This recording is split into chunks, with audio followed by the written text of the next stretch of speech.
You're standing in your kitchen putting away groceries, and there's this moment that happens. You're stacking cans of soup you already had 3 of in the pantry.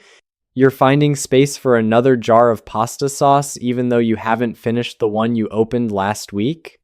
You're looking at the snacks you grabbed that nobody asked for, the pre-cut fruit that costs 3 times what whole fruit costs, the prepared meal kit you were excited about in the store but now aren't sure you'll actually use, and then you glance at the receipt you left on the counter. $132. You went in for chicken and vegetables, maybe some yogurt, and somehow you walked out having spent more than you planned, again, and you can't quite trace back the moment when your quick trip turned into this. There's a strange feeling that comes with that realization. Not quite guilty, not quite confused, just this low-grade sense that something happened to you in there that you didn't fully control. My name is William, and I've spent years studying the invisible forces that shape our spending decisions in environments we think are neutral. And what I've found is that grocery stores aren't designed for your convenience or your budget. They're designed as extraction machines, carefully architected to bypass your rational decision-making and pull money out of your wallet in ways you won't notice until you're loading bags into your car. If you've ever wondered why a simple grocery run consistently costs more than you intended, or why you keep buying things you don't need and barely use, then what I'm about to show you will change how you see every store you walk into from this point forward. Here's the thing most people assume about their grocery spending. They think it's a willpower problem. They tell themselves, I just need more discipline. I need to stick to my list. I need to be more careful. And they feel a low-level shame about it, like it's a personal failing. But that's not what's actually happening. What's happening is that you're walking into an environment that has been optimized over decades by behavioral psychologists, data scientists, and retail strategists to make you spend more than you planned. Every element of that store, from the layout to the lighting to the music to the size of your cart, has been calibrated to exploit specific cognitive biases and psychological vulnerabilities. You're not failing at self-control. You're being systematically manipulated by people who understand your brain better than you do. And the fact that it feels like your choice is the whole point, the best manipulation is the kind you don't notice. Let me take you inside the design philosophy that governs how modern supermarkets are built. There's a concept in retail psychology called the decompression zone. It's the first 10 to 15 feet inside the entrance of a store, and it's designed to transition you from the outside world into shopping mode. The lighting shifts, the temperature changes. There's often music playing that isn't audible from outside, and critically, this zone is almost always filled with flowers, fresh produce, or seasonal displays, bright colors, fresh scents, visually appealing arrangements. This isn't an aesthetic choice, it's a psychological trigger. The decompression zone is engineered to make you feel like you're entering a place of abundance and freshness, which lowers your price sensitivity and makes you more likely to buy impulsively throughout the rest of your trip. Research from retail analytics firms shows that customers who spend more time in the decompression zone, who slow down and engage with those initial displays, spend significantly more during their entire shopping trip. The store is priming you from the moment you walk in. Now, once you're past that entrance, the layout takes over, and this is where the architecture becomes adversarial. You came in for milk, eggs, and maybe some chicken. Simple staples, essentials, but those items are never near the entrance. Milk is almost always in the far back corner. Eggs are usually deep into the store. Bread might be on the opposite side from dairy. This isn't logistical necessity. It's a strategic design. The store is forcing you to traverse as much square footage as possible to reach the things you actually need, because every additional aisle you walk down is another opportunity for an unplanned purchase. According to industry research, somewhere between 60 and 70% of grocery purchases are unplanned, items that weren't on your list, items you had no intention of buying when you parked your car. The layout is designed to maximize your exposure to those opportunities. Every extra minute you spend inside increases the store's revenue per customer. It's that simple. But the manipulation goes deeper than just layout. It extends to the vertical organization of products on shelves, and this is where it gets genuinely calculated. Products positioned at eye level, roughly between waist and shoulder height, sell dramatically better than identical products placed higher or lower. Studies have shown that moving a product from a bottom shelf to eye level can increase sales by 30 to 40% without changing anything about the product itself. Grocery stores know this, and they charge manufacturers what are called slotting fees for premium shelf positions. These fees can run into the hundreds of thousands or even millions of dollars for major brands across a national chain. So the products you see first, the ones that require no effort to notice or reach, are not there because they're the best value. They're there because someone paid for your attention. The store brand version that costs half as much is almost always on the bottom shelf or the top shelf, requiring you to crouch or stretch. That placement is deliberate. The store is betting that most people won't make the effort. They'll just grab what's directly in front of them and keep moving. Here's where it gets even more insidious. The products positioned at a child's eye level are specifically chosen to appeal to children. Brightly colored boxes, cartoon characters, sugar cereals, candy. The strategy is simple. Kids grab things. Parents, already mentally exhausted from navigating dozens of decisions, often give in rather than fight. The child becomes a conversion mechanism. The store has deputized your own kid to defeat your budget. And it works. Research on family shopping behavior shows that children successfully influence purchases in a staggering percentage of grocery trips, particularly in categories like snacks and breakfast foods. Now, let me show you what happens to your brain as you move through this environment, because psychological fatigue is part of the design. Every product you look at requires a micro decision. Do I need this? Is this a good price? Is this healthier than the alternative? Should I buy the larger size or the smaller size? Do I have this at home already? Over the course of a 30-minute shopping trip, you're making hundreds of these tiny evaluations. And there's a well-documented phenomenon in psychology called decision fatigue. The more decisions you make, the worse you get at making them. Your cognitive resources deplete, your willpower weakens, and as that happens, you start defaulting to easier choices. You stop comparing prices. You stop evaluating whether you actually need something. You just start putting things in your cart because it feels easier than thinking about it. The grocery store layout maximizes decision fatigue by forcing you through a long, winding path full of choices before you reach the essentials you came for. By the time you get to the milk in the back corner, you've already burned through a significant amount of mental energy, and the store is counting on that. Let me give you the math of what this costs you, because the individual purchases feel small enough to dismiss, but the cumulative effect is devastating.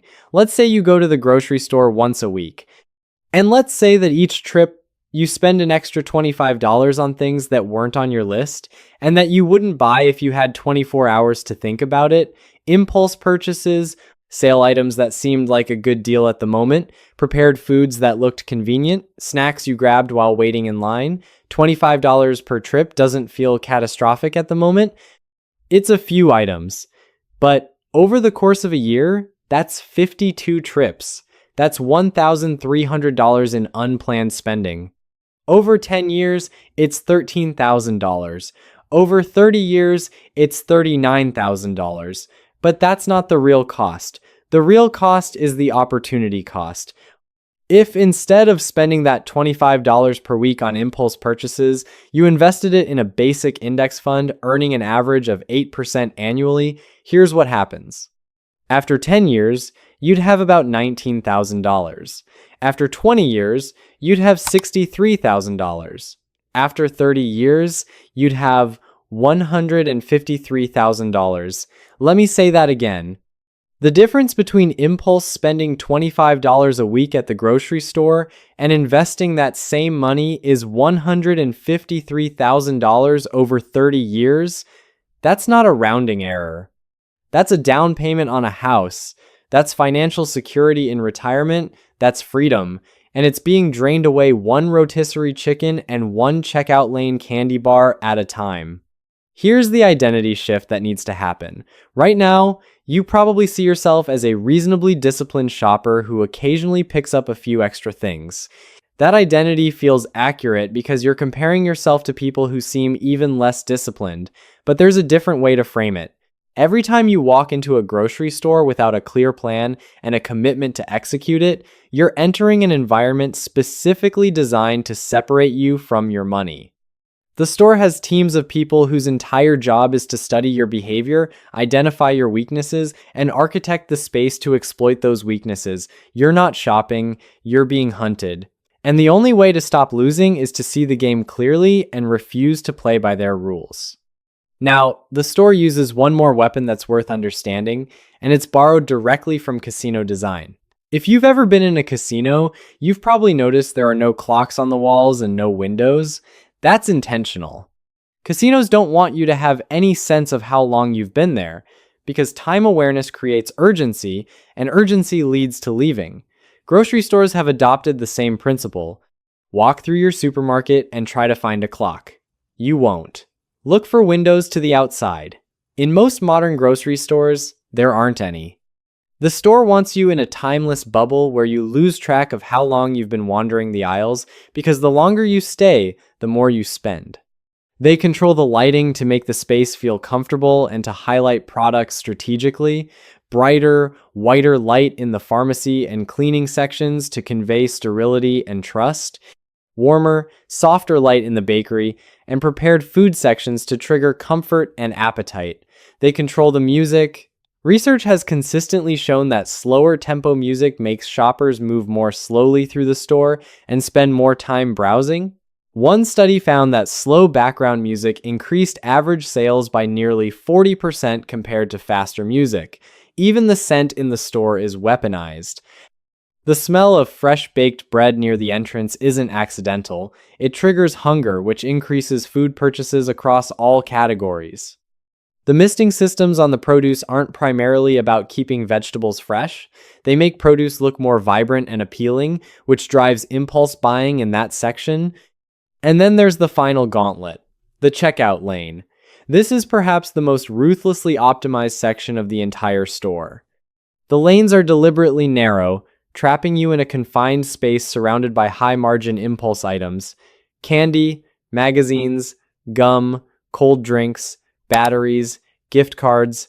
The average wait time at checkout is designed to be just long enough that you're standing there, bored, with nothing to do but look at the products within arm's reach. And those products have profit margins of 50, 60, sometimes 70%, far higher than almost anything else in the store. The store knows you're stationary. They know you're mentally depleted from making hundreds of decisions. They know you're vulnerable, and they've surrounded you with cheap dopamine hits that require zero cognitive effort to justify. It's $3. It's a treat. You've been good. The rationalization writes itself. Here's what opting out of this system actually looks like. It starts with refusing to shop reactively. You don't go to the grocery store because you're out of something. You go because it's your designated shopping day, and you go with a list that you created when you weren't hungry and weren't standing in a manipulated environment. That list becomes non-negotiable. If it's not on the list, it doesn't go in the cart, period. No exceptions for sales, no exceptions for things that look good.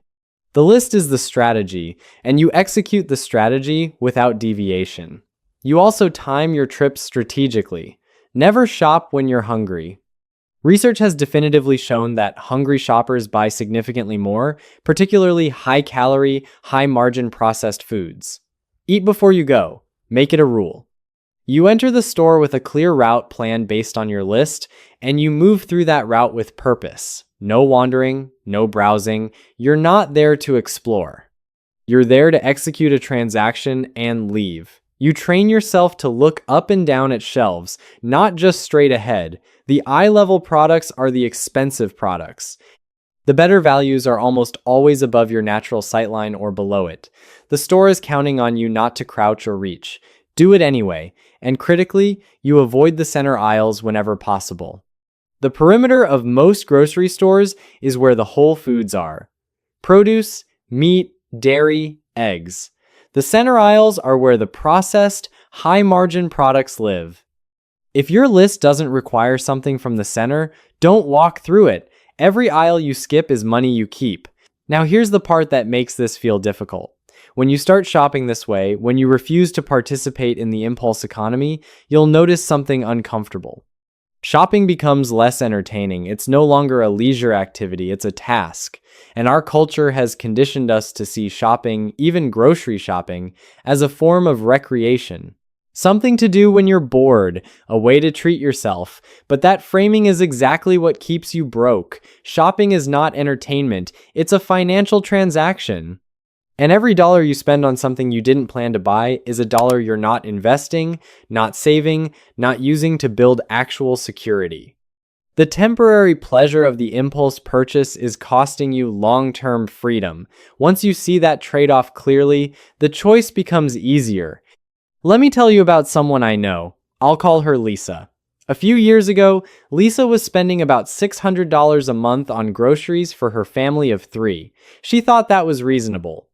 It was in line with what her friends were spending, but she noticed that every trip to the store seemed to cost more than she expected, and she was throwing away a lot of food that went bad before they used it.